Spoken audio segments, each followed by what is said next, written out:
This episode may contain content not suitable for some audiences. Listener discretion is advised. The Disappearance of Richey Edwards.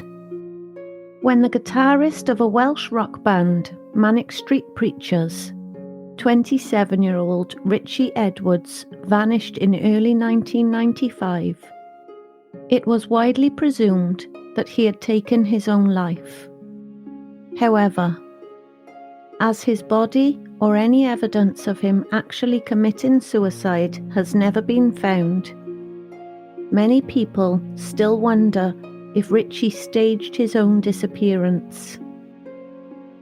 Richard James Edwards was born in Blackwood, South Wales, on the 22nd of December 1967 to Graham and Sherry Edwards.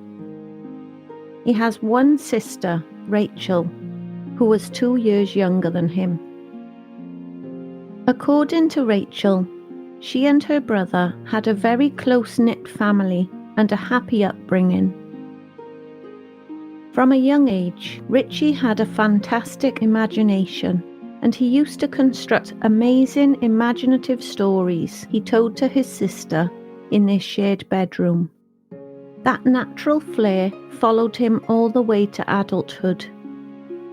Richey attended Oakdale Comprehensive School, where he met Nicky Wire, Sean Moore, and James Dean Bradfield, who eventually formed the rock band Manic Street Preachers together.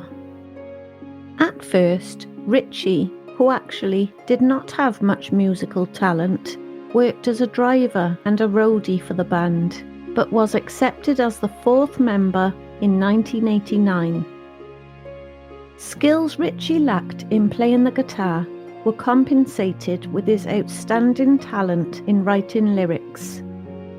While he frequently just pretended to play his instrument during the early performances with the band, Richey soon became principal lyricist along with Nicky Wire, the bassist. Rachel recalls she first saw her brother playing for the first time in the lineup at a club in Cardiff. Not long after, Manic Street Preachers was signed by Sony. Richey's controversial behaviour was one of the reasons why the band gathered so much attention so quickly. Richey had always been open about his mental health issues during interviews and his habit of self-harm. As he said, "When I cut myself, I feel so much better. All the little things that might have been annoying me suddenly seem so trivial because I'm concentrating on the pain. I'm not a person who can scream and shout, so this is my only outlet. It's all done very logically." But one incident specifically attracted attention. On the 15th of May 1991, after a gig at the Norwich Arts Centre, NME journalist Steve Lamacq interviewed Richey, asking about the band's authenticity. Richey did answer, but while doing so, he took a razor from his pocket and carved the phrase "for real" into his forearm. The wound required 18 stitches. Richey never stopped answering the question or flinched while cutting his arm. Needless to say, NME subsequently ran a full-page story on the incident, and Manic Street Preachers quickly became favourites of the British music press. By 1995, the band had released 3 albums and played in concerts both in the UK and internationally. On the 1st of February, Richey and James were due to fly to America for a promotional tour of the Holy Bible album.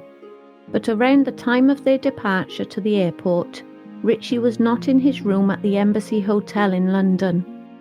Actually, he was nowhere to be found.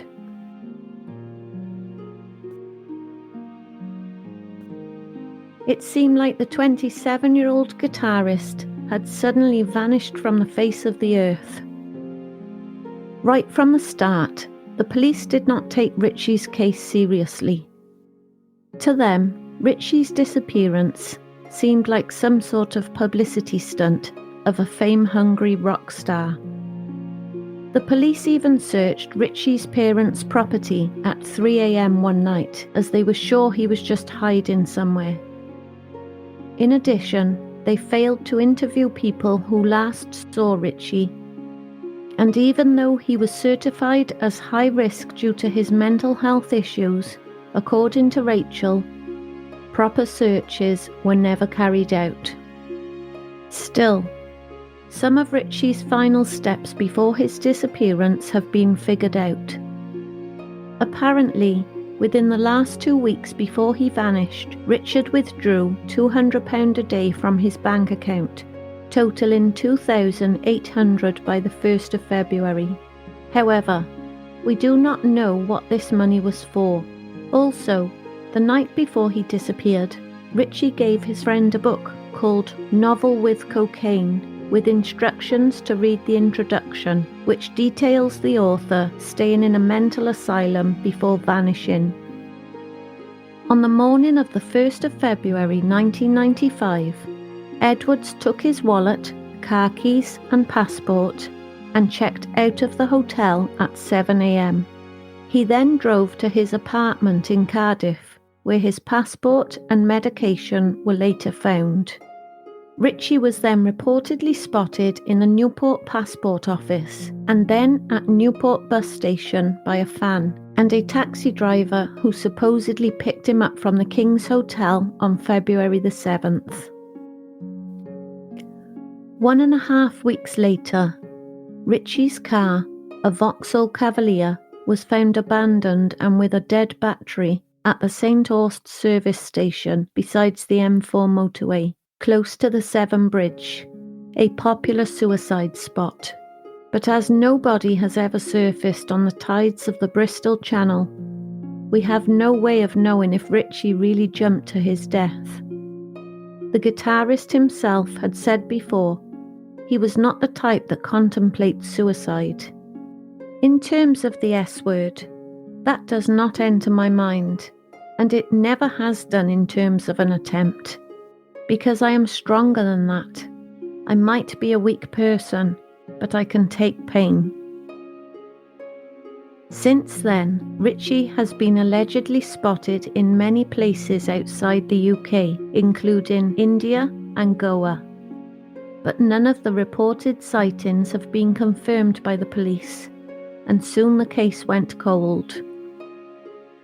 Richey Edwards was declared legally dead on the 24th of November 2008, but only for legal reasons. Rachel says she and her family still hope, even after more than 27 years, that one day he will return.